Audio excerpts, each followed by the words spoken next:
And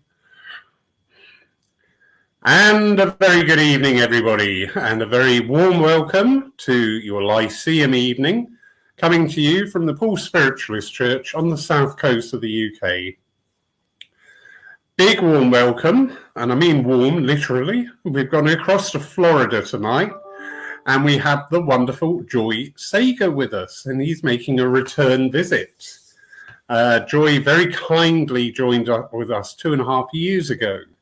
And we had a wonderful evening, and we've just stayed in contact, as you do, through social media. Lots of pictures of crocodiles, or is it alligators? We never know. Alligators. Alligators, beg your pardon.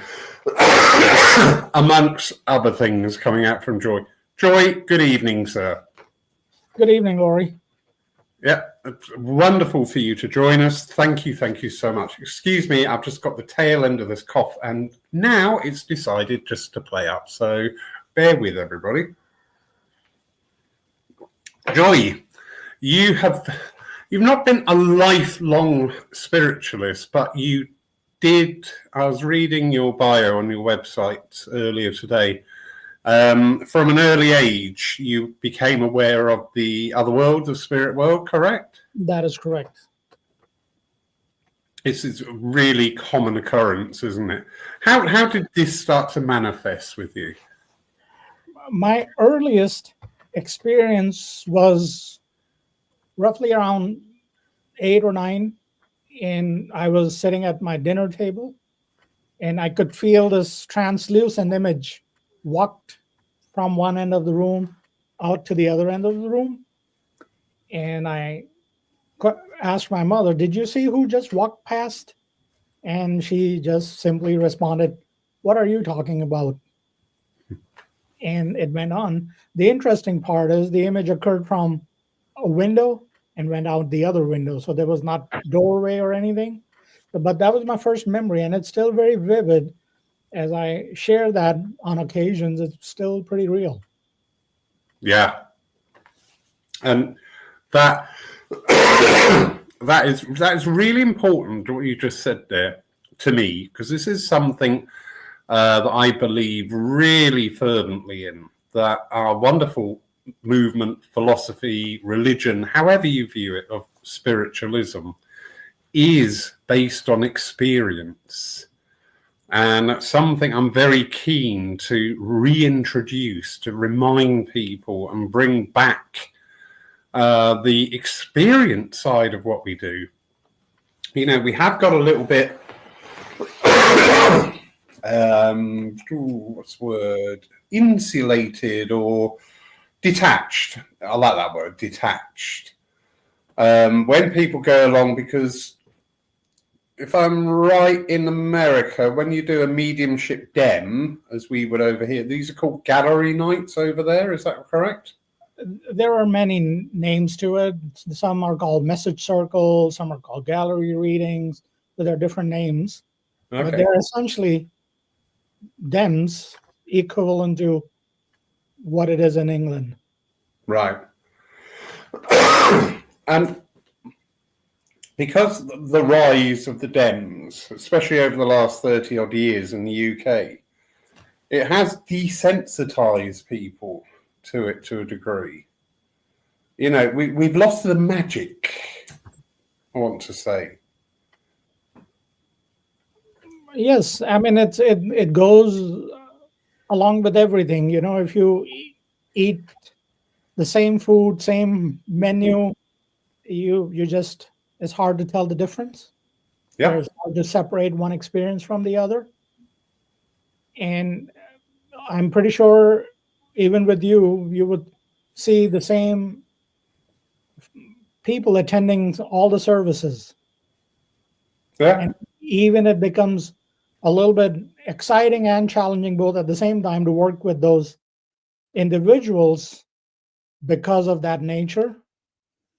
But I do feel some of those things do add to losing that little stellarness to it is there. So frequency dictates some aspect of it. Yeah.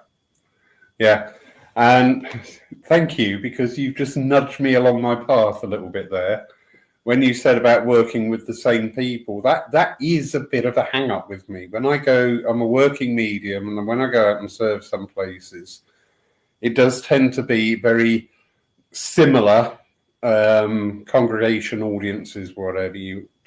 And I struggle with that sometimes, and I've got to remind myself, these people in front of you, Lawrence, they've had a whole life. They know people in the other world who have had a whole life. You know, don't ever think, well, I've given them a message. Well, what more can I do? Because, you know what? Now's the time to work, Lawrence, and keep coming back with the evidence.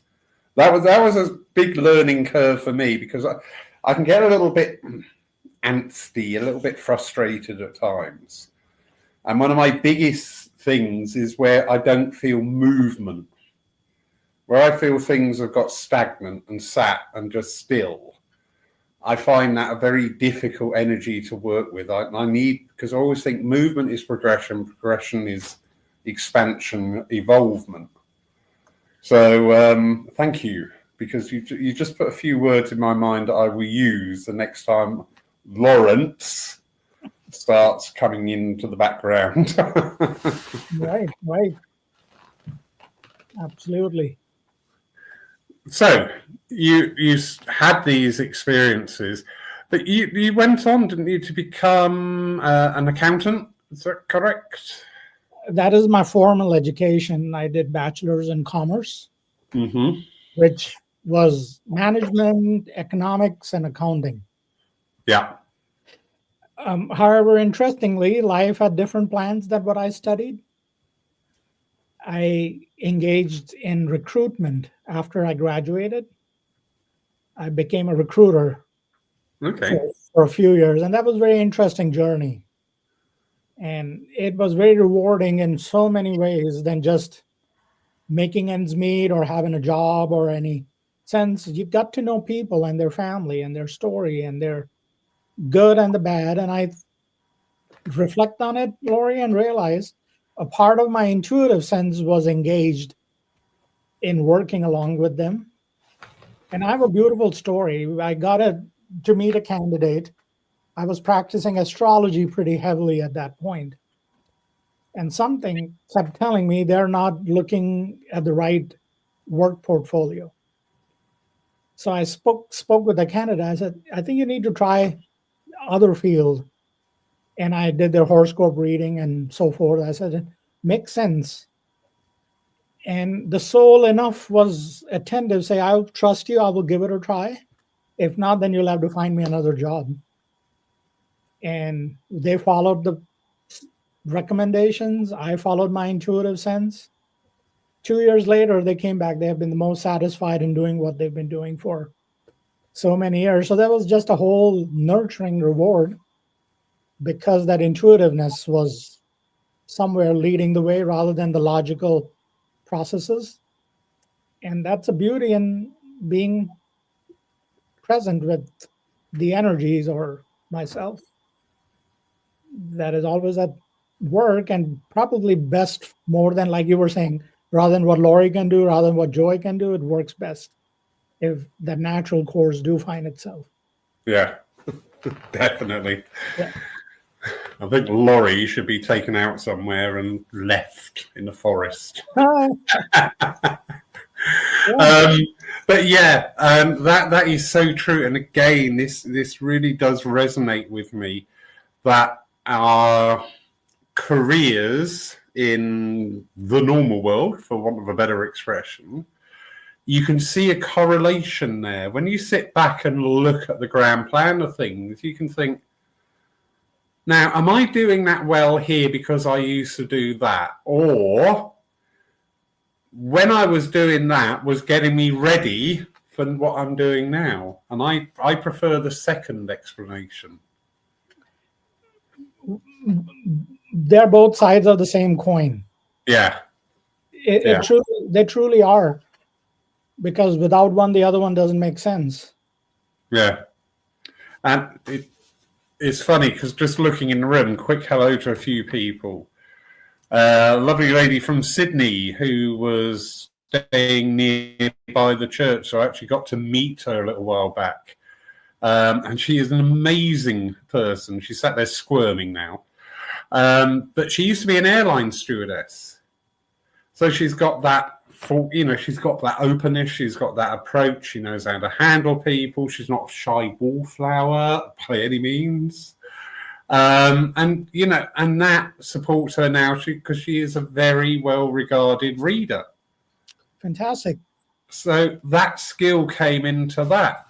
There's a couple of others. I'm going to embarrass this man now. Lovely Matt. He is an amazing healer. And he is also a counsellor.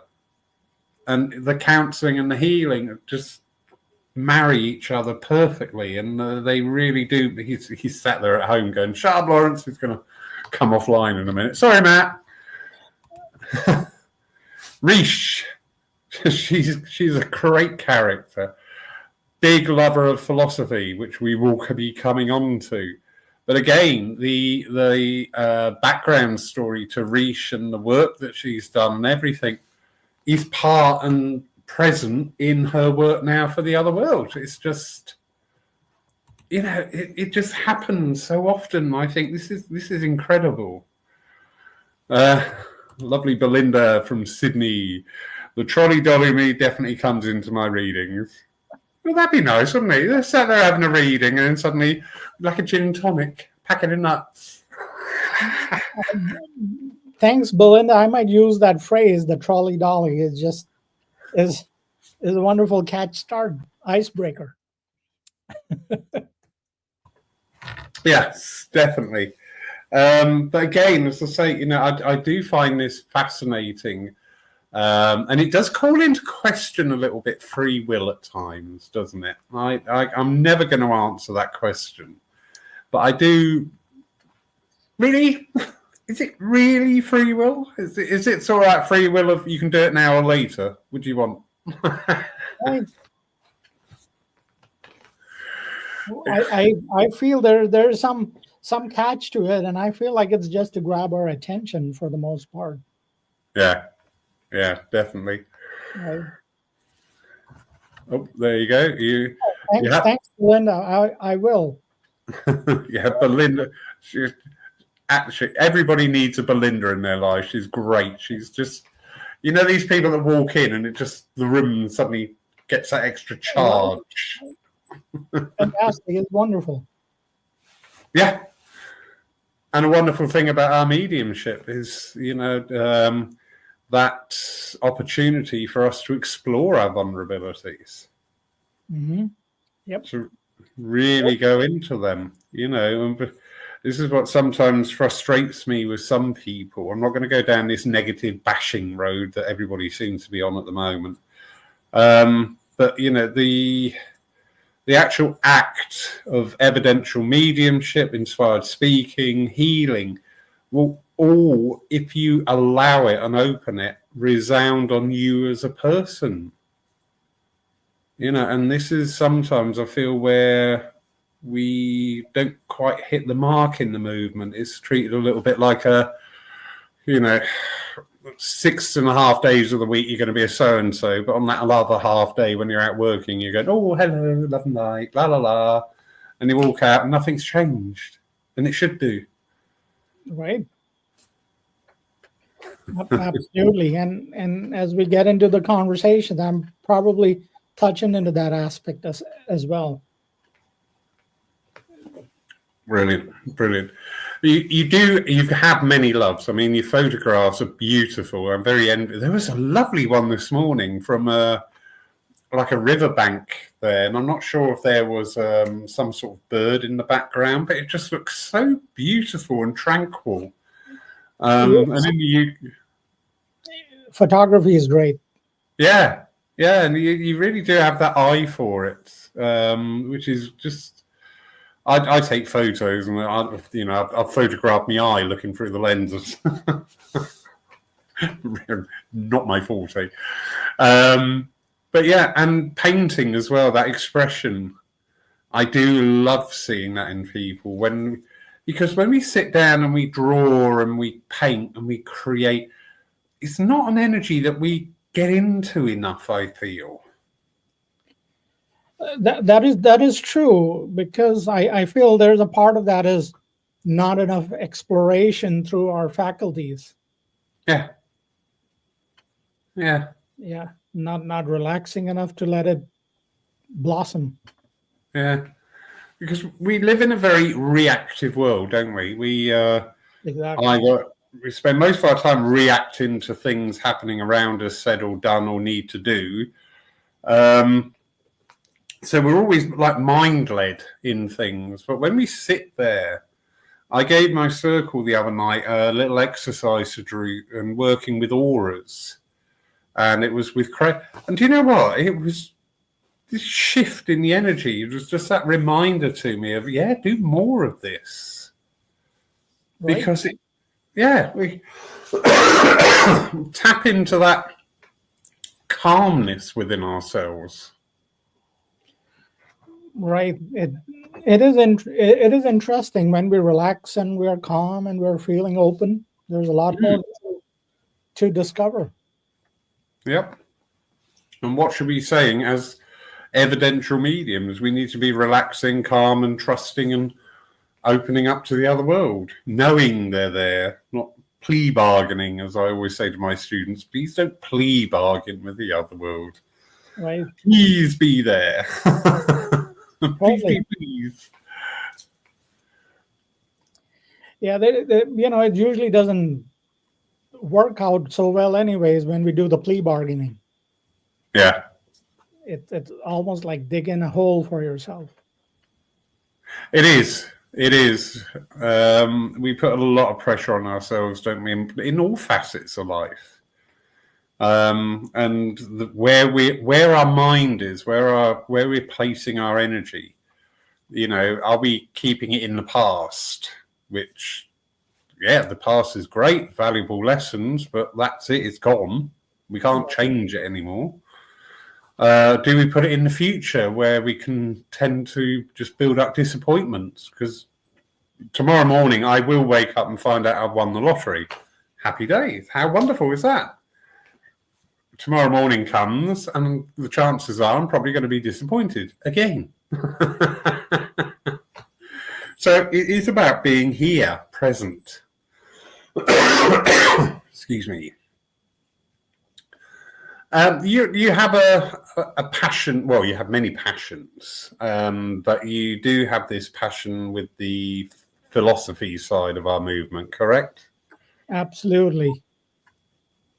I believe that is what keeps me moving, in addition to everything else.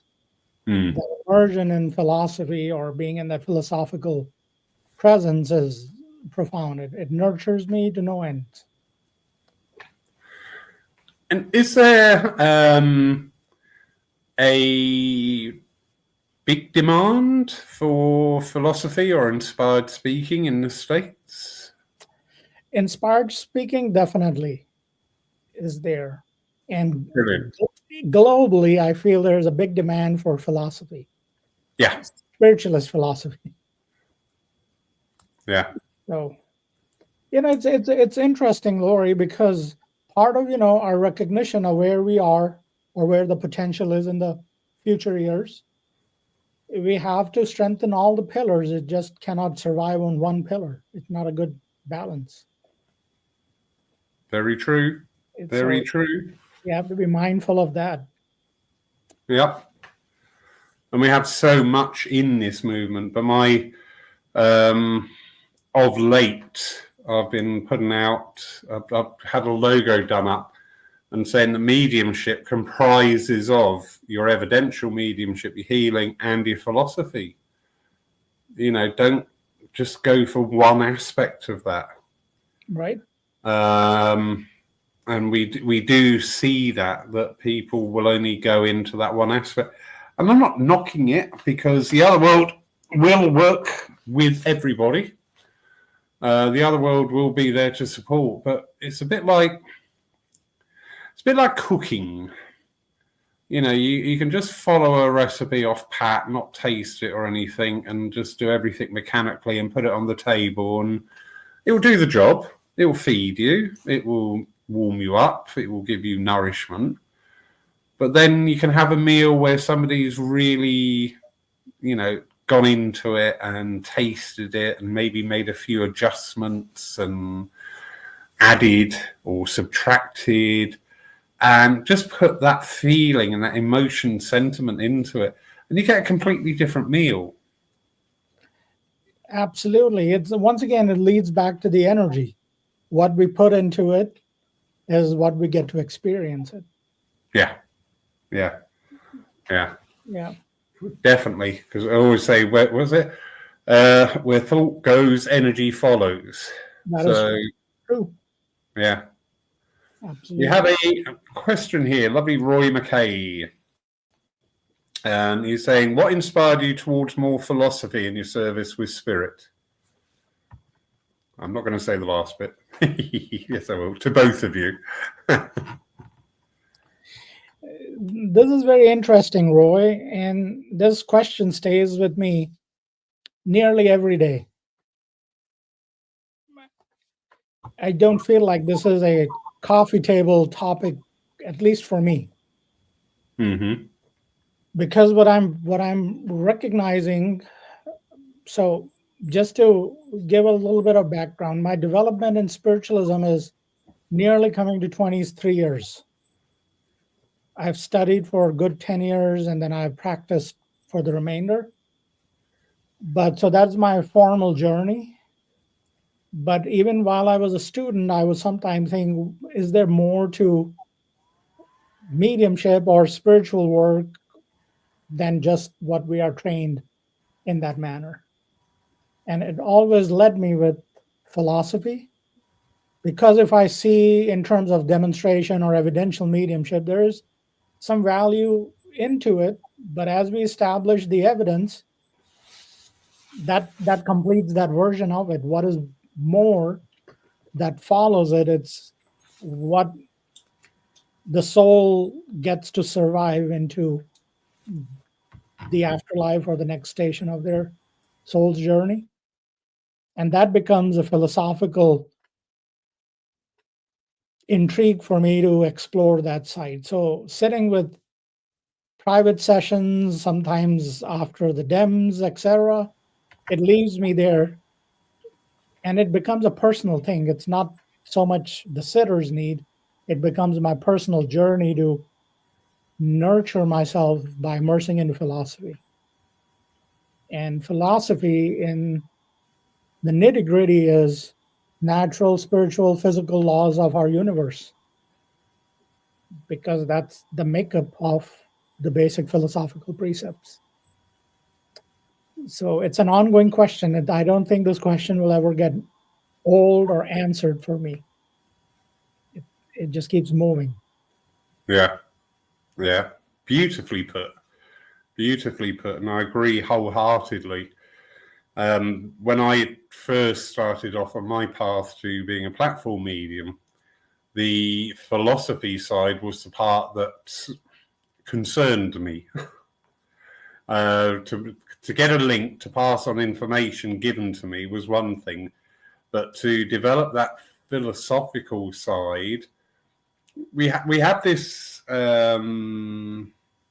doubt in ourselves. And you either get people who have absolutely no doubt in themselves and they can be a little bit too in your face, or I think the majority of people doubt ourselves enough to go, question, who am I to stand up in front of people and tell them, give them advice on their life? And that was always the little background question with me. I did get brought down to earth very quickly by a wonderful circle leader. She was one of what we call the old school in the UK. They were a marvellous breed of mediums. They devoted their life. They were very demanding. They were very organised. They were very strict. But they knew how to do the job, and they really pushed you on. And my circle leader at the time, she said, well, who are you to say that what you're saying is your thoughts? And I was like, okay, Margaret, point taken. Right. But to me, the philosophy, the inspired speaking, the address, the philosophy, however we want to put that, in the context of a service, I mean, that is the chance you get to talk to everybody and to bring everybody into that service rather than talking at them, you're talking with them. You can use the techniques, like hands up here, who's happy at the moment, and things like that.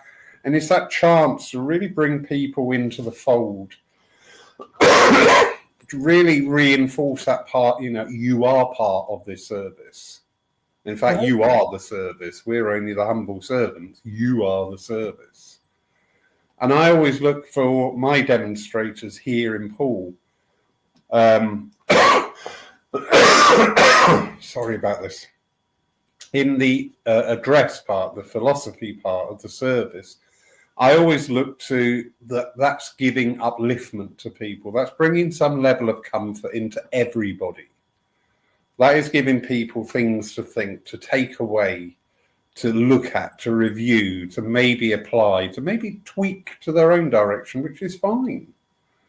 But it's got to have that depth and value. And again, time and time again, the other world just pull out these wonderful addresses, these wonderful inspired thoughts. And people go out and uplifted. Because to me, that's a big part of what we do. People need to go out uplifted. It's not like the Orthodox Church of, you've done it all wrong, etc., etc., etc. And you walk out thinking, oh my God. But with our movement, our philosophy, our understanding, that philosophy has the ability to touch everybody. That's why I love it. I completely understand that. Absolutely. And I think that's where it aligns with part of my experiences. Once that evidential part is fulfilled, there's still more to it. There's that hopes and potential and possibilities of nurturing is always there. Definitely.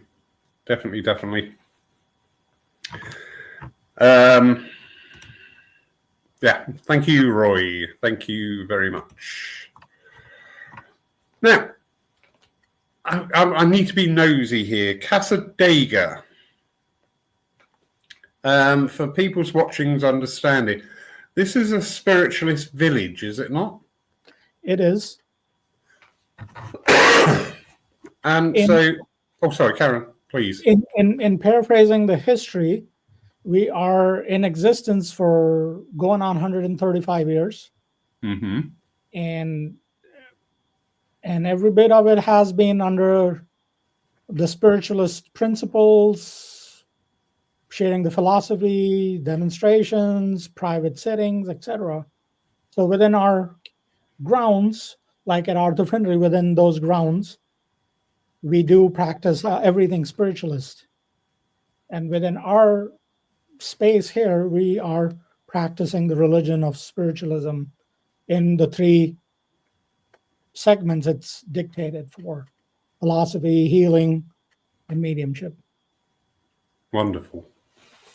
And tell me, does that environment work? Do people come together in a supportive way, or is it like any other profession or way of life that you're always going to have and need to manage any potential conflicts there? It is life as life is anywhere else. To be very honest and simple worded, because it's just made up of humans, and humans are human sometimes. Yeah. Humans can be very human-y, can't they? I mean, you cannot avoid that. But the community is there. We are supportive. We are helping each other when the need is there. So we do congregate in a manner of community. We have our board of directors that work for the association, and they're all volunteers. We don't have administrative positions of that nature that are paid. They're all volunteer time. Mm-hmm. So we operate, we function like a big family. Excellent. Excellent. There were some wonderful photos posted recently. Richard Stuttle, Yeah. he was out there working, and it just looked fascinating because he was just around the town, and I was just trying to put the pictures together in my mind, and I just thought, oh, that's really good. Richard and Penny were in different part of the country. Yeah. They have a town called Casadega there. Ah, right. I beg your pardon. So Casadega, New York, and Casadega, Florida, they were set up as sister camps. Winter camp, summer camp, winter camp, summer camp. And then over time, we became independent. They became their own entity. Yeah. So Richard and Penny were in Casadega, New York. Ah, oh, apologies. I had no idea. I just saw the name Casadega, and I was like, oh, that's what it's like. It's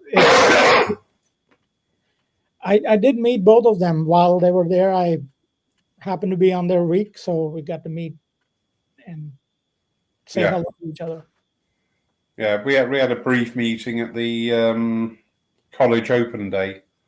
Nice, and they are going to be in Poole later next year, which is just, I am desperate to have a autograph done by him, because his work is, it's just something in there that draws me. Every time I see them, I think that's amazing. I love that. Yeah, you will enjoy both of them. That's all I can say. Rest is you to discover. Yeah, definitely. So, back to the comments. A lovely Belinda. Going back to the comment about the philosophy being uplifting, I agree totally. Part of my responsibility as a medium and psychic reader is to uplift my recipient and try to stimulate the joy within them to rise back to the surface. Yeah. Thank you, Belinda. So, what are the plans for Joy? What has Joy got coming up on the horizon? Are you asking about my personal calendar, or we're talking about in terms of our? In terms of your meet, I'm not going to delve into your personal life. No. My personal life and public life is just about the same. Okay. So coming for this month, I have a couple of church service I'm taking, and rest out of that, I've finished my workshops for the year. I finished the Lyceums for this year, but I do have 2 church services, and then the next year calendar is already in place, available on my website if anybody is wanting to look at it. So I'm always taking this. I made a commitment, and within my commitment of my journey is also serving. And that I keep in place, because my simple rule of thumb is I have been blessed and given so many valuable gifts. This is my way to pay back. So I'm very mindful and generous with my time offering to the churches. Wonderful. Before we went live tonight, we were just having a chat, and he was saying about the now, what was it with you again? Looking at people's thinking process, understanding people as part of your journey as a medium. Yes, I mean that's the beauty of our work, is because it allows us to be in human presence and non-human presence both at the same time. So that awareness is there. But for constructing to today's Lyceum, I was thinking about spiritualist philosophy, self-realization, and the needs of the human beings. That's it. Yes. So that has always intrigued me. Yeah. Yeah. Because it does, doesn't it? It follows as we endeavor to develop whatever facet of our spiritual side, be it our healing, our philosophy, our evidential, whatever, the inspiration. I love the inspirational side, because often, people will come and go, oh, I want to be a medium. And you think, really? You want to give up 40 odd Sundays a year. You want to miss out on family events. You've really not thought about this, have you? But I always think, a part of our mediumship is that inspirational side, and our history supports this.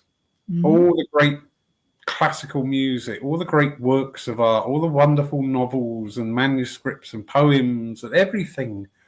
You can see the hand of spirit there. You can see that inspirational energy.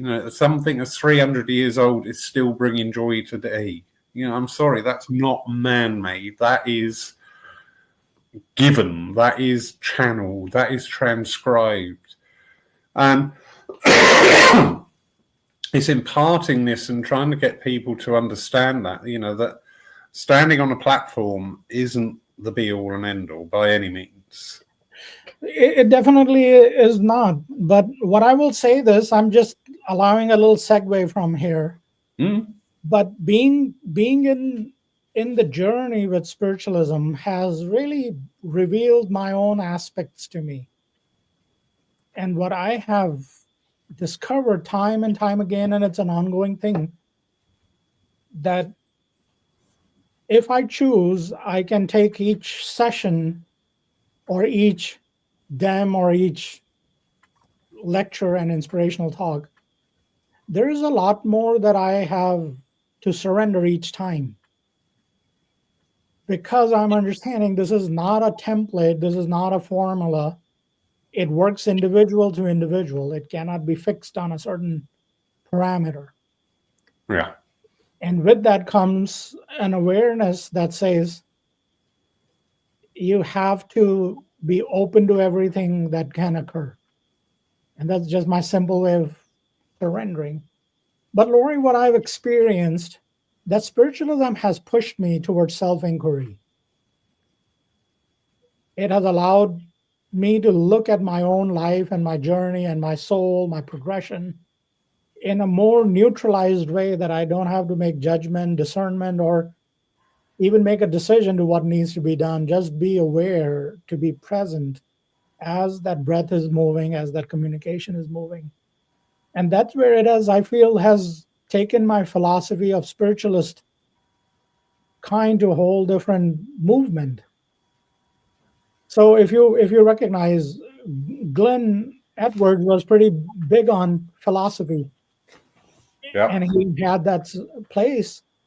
And then even in Gordon's time period, as I've read his books and heard his lectures so many times, he is always encouraging to have philosophy, being present with yourself, or being present in the moment of what's going through us, what's passing. And I feel my soul's journey has come to a path of a kind where I'm more present with me, as deeply as I am with now. Working with spirit on the other side, there's so much other interesting information accessible that is hard to prove, giving it as an evidence, but to explore it to what the potential is, what the soul does, where the other dimensions are, where the movement of energy is happening. So it has brought me very close. And within that closeness, I have found human philosophy, human nature, anthropology, origins, etc., has become just a natural movement with myself is there. So it has led me to a very quiet place. It's not isolating, it's not running away from anything. It has just put me in a simple place of awareness.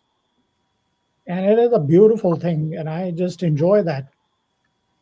So after the Sunday services or DEMS, I am usually quiet for a few hours, not doing anything, just being present. Because I know I'm in that activated space and they're still working through me, and I have to be attentive, and that's enjoyable. It's nurturing, it's gratifying and beautiful. It's simple. So that part for me has really allowed me to look at self-realization, to be in on my own inquiry. Do not know where I am, but it's very enjoyable every time I'm there. Beautifully put, and very, very true. Again,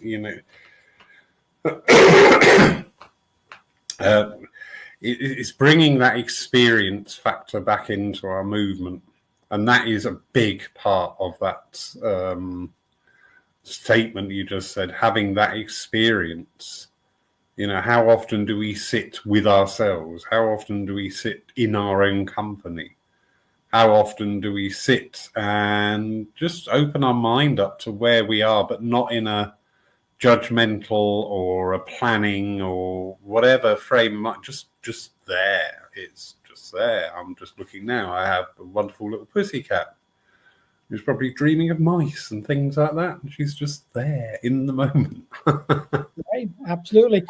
But another interesting way to look at it is spiritualism is not only relevant within modern spiritualism.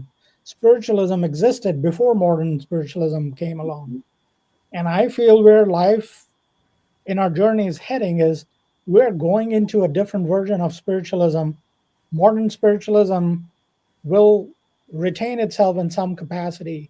But I think we're going back to that early classical spiritualism where thought, contemplation, sitting in circles, I think that will be our realigning into the new times. Fascinating. That energy I've been very aware of over here as well. And saying about the home circles again, going, and we've just the last few months we've been having a small circle here, and we just sit. Right. We don't ask the other world for anything.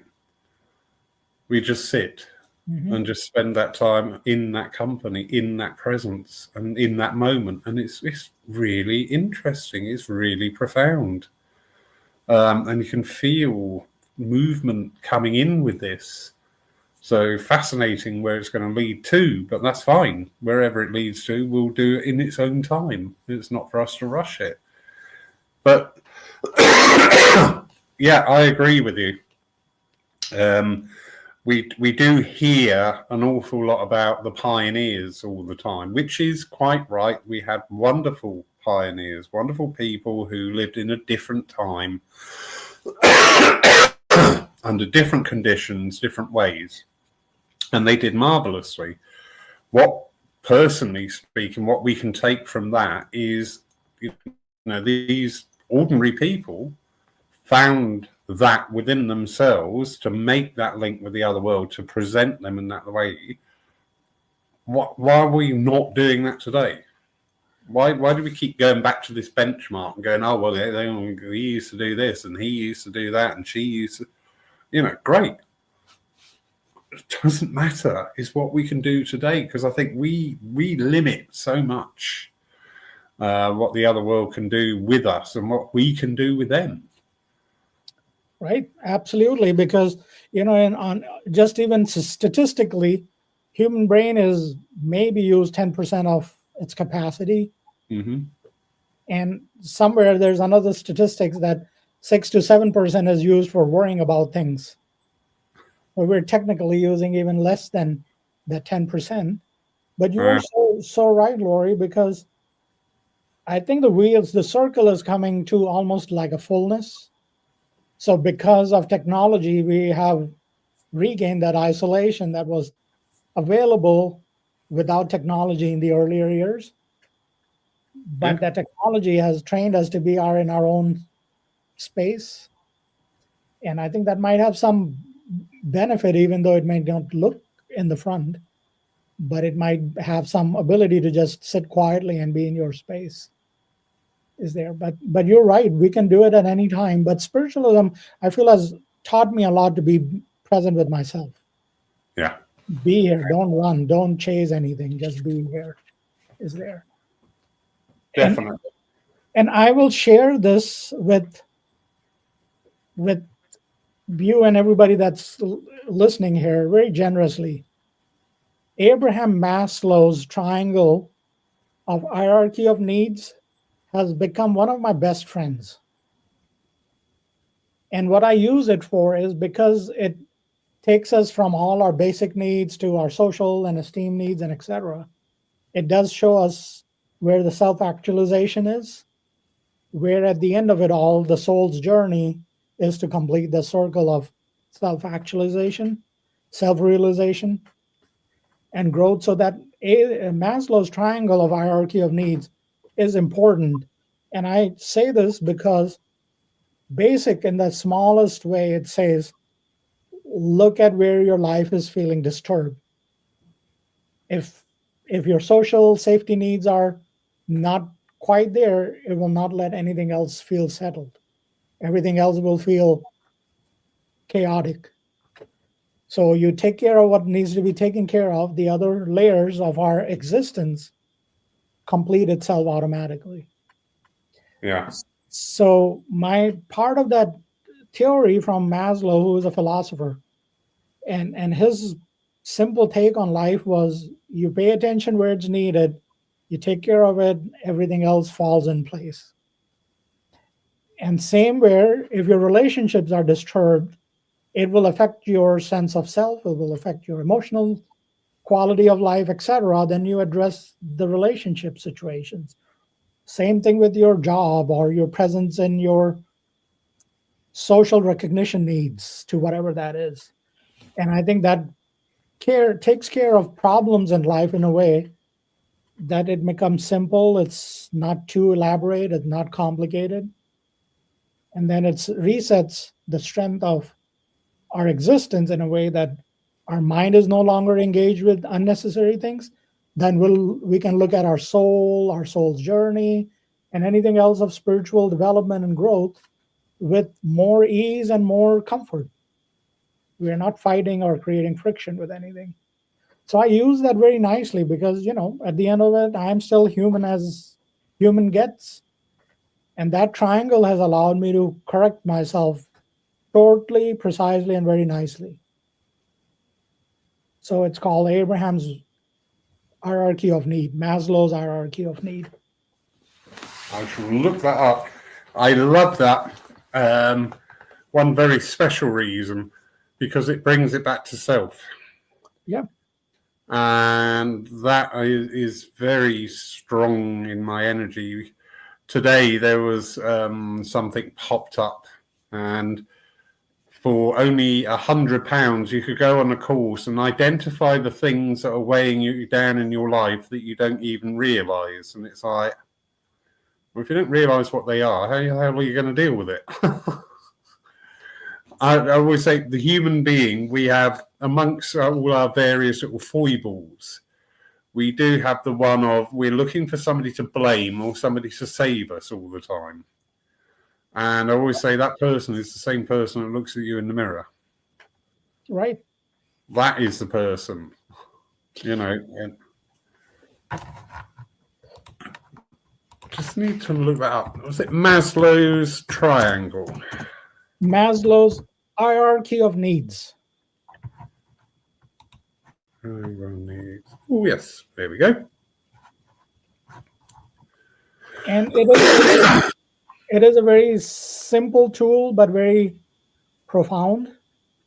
Okay. And it is beautiful. It just simplifies a lot of things. That's the things that I like. I like the simple things. Right. As you were bringing up, Laurie, about blame and this, that I do find it's interesting because what I'm also recognizing when we try to pin blames on others, we inadvertently give away our power. Not the control, not the need for anything else. We allow that circumstance or that person to be empowering over us rather than we empower ourselves. And what has become interesting, and you probably would either find it interesting or not so interesting, it's subjective. I blame everything on every same source. If we believe in infinite intelligence, if I'm making good choices and having good outcomes, it's infinite intelligence. If I'm not making good choices and having poor outcomes, it's still infinite intelligence. I have stopped separating that good is for one thing and not so good is for something. It's all one. Yeah. And it has furthermore simplified me. I don't have any need to blame anybody but saying, you didn't pay attention. And I own that space, and I take my power and keep it within myself. Very good. I like that. Right, because there's no need I to do like that. yeah, not no need to create separation and promote duality, because there's no such thing. Yeah.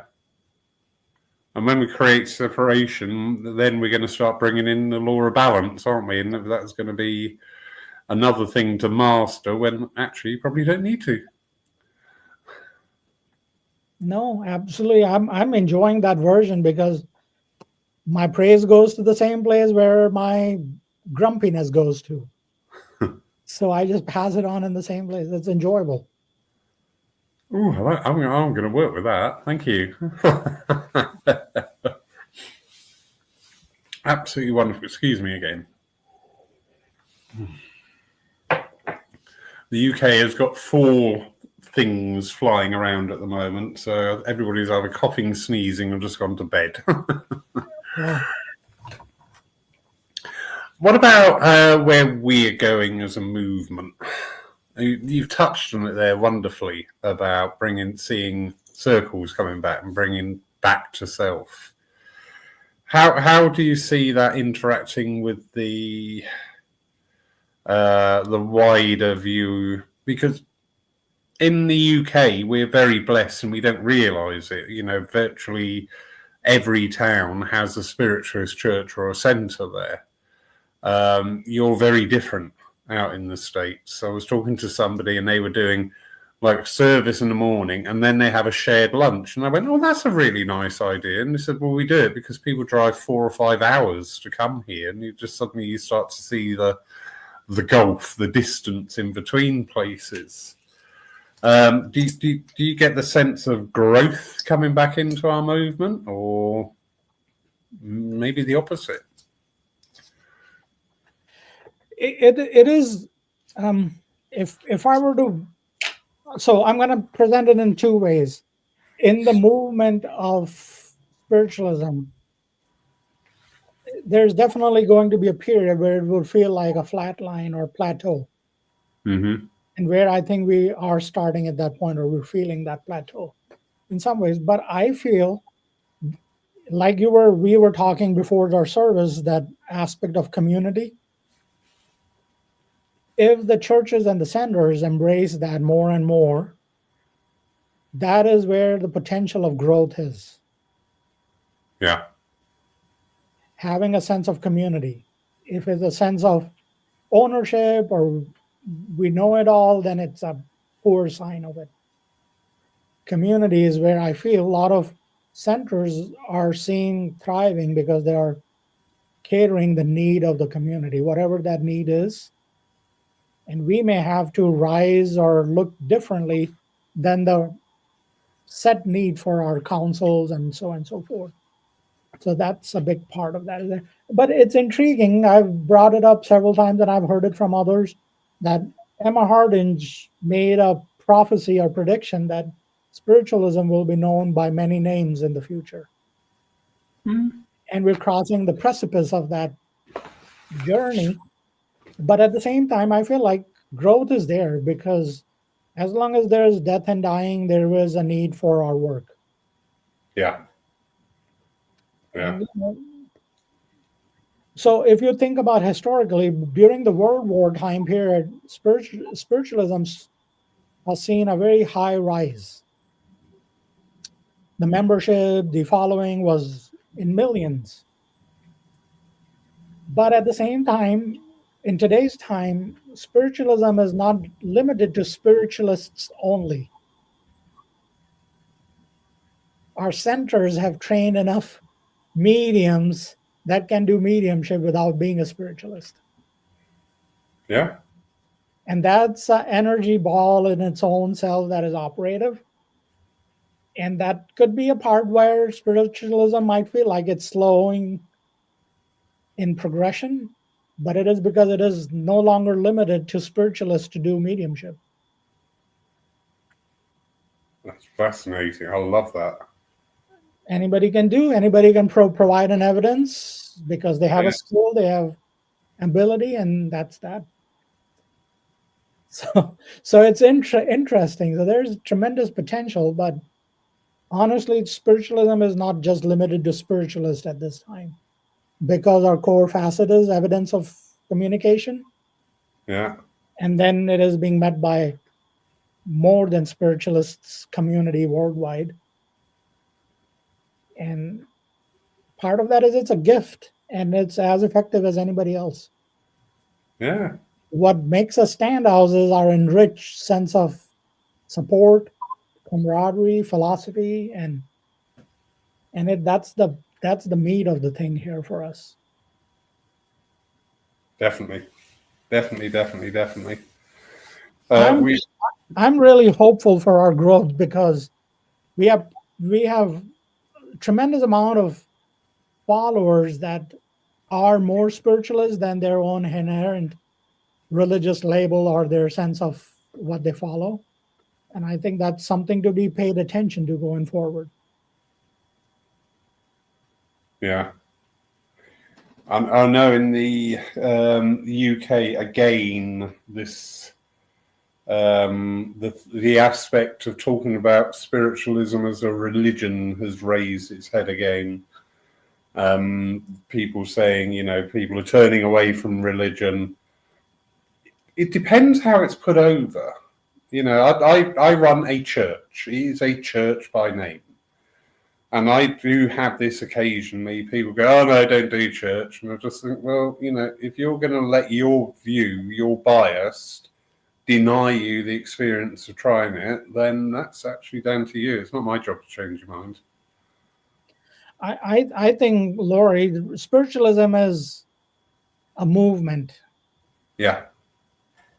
And I feel what were the reasons behind deeming ourselves as religion was to be safe against fanatical approach. Yeah. So that was a whole different construct. That was a whole different mindset to it. But spiritualism is a way of life. It's a movement. It's not necessarily a religion. It's a way of life. It's a way of having an existence. Well, one of the big benefits of becoming a religion that did then automatically allow that we could have churches. Because we see with our friends over in Europe, because it's not a recognized religion, therefore you can't have a religious basis for it, as in a church. Right. But we are beginning to see more centres coming up with it.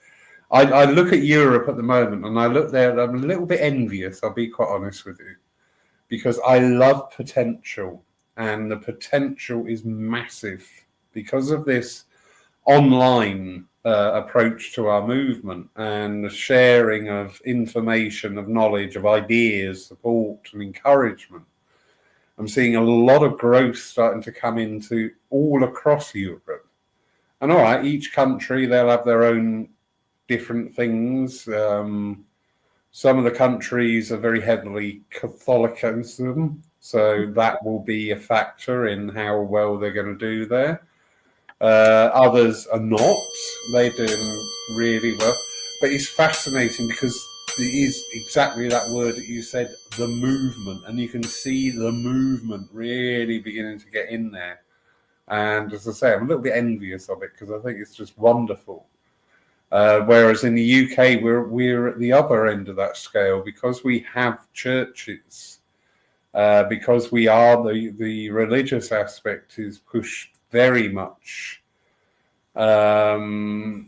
It can be a little bit of a stumbling block at times, but not so much because we're a religion. It's just the way it's executed. I think you have something to it, because I think that's what I feel myself. I think the way we are projecting it is what is detrimental. Yeah. Is there. Now I will say this: spiritualism is a movement of free thinkers. Yeah. And it's hard to congregate free thinkers. Because each free thinker is independent of their own thought. Yeah. So they like to be heard rather than being part of the audience. They like to be there. But it's always been interesting because it's based on free thinkers. And it's absolutely because there's no absolution in one direction. It's looking at a gem in different facets, and each facet is a piece of that potential. It's very interesting. I'm looking forward to the next 100 some years, whatever I get to live through it. I think I'm just dedicated in my own way.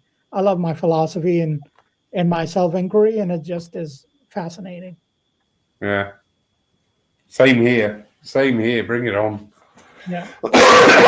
Yes, sometimes it's just a bit hard work, but nothing good comes easy, does it?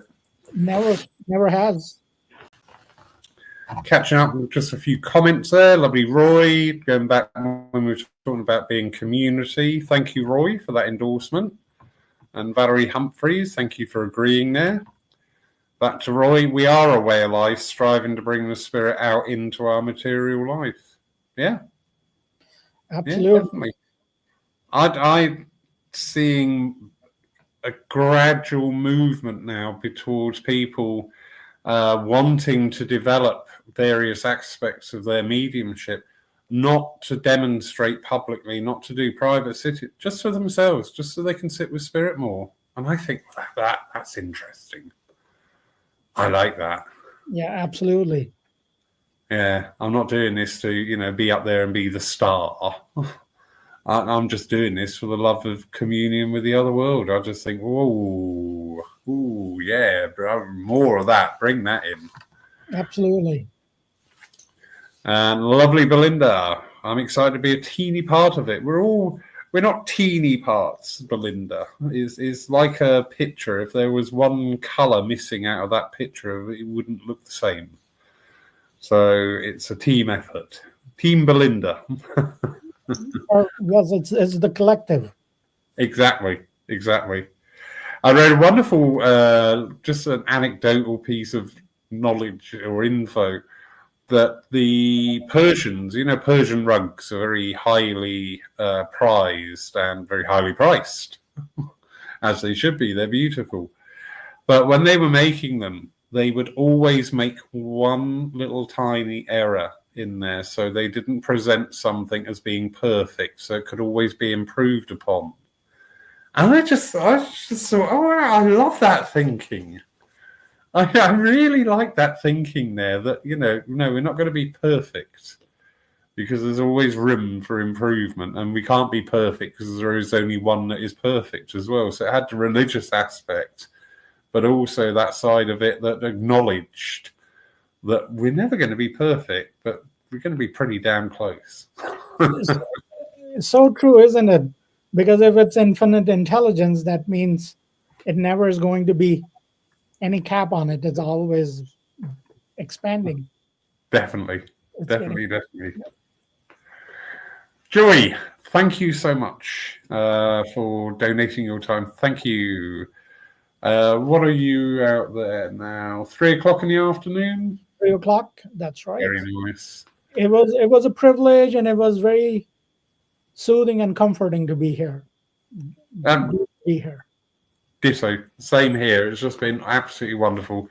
Sorry I'm not on top form. It's just, but well. It's human. We'll get over it. There we go.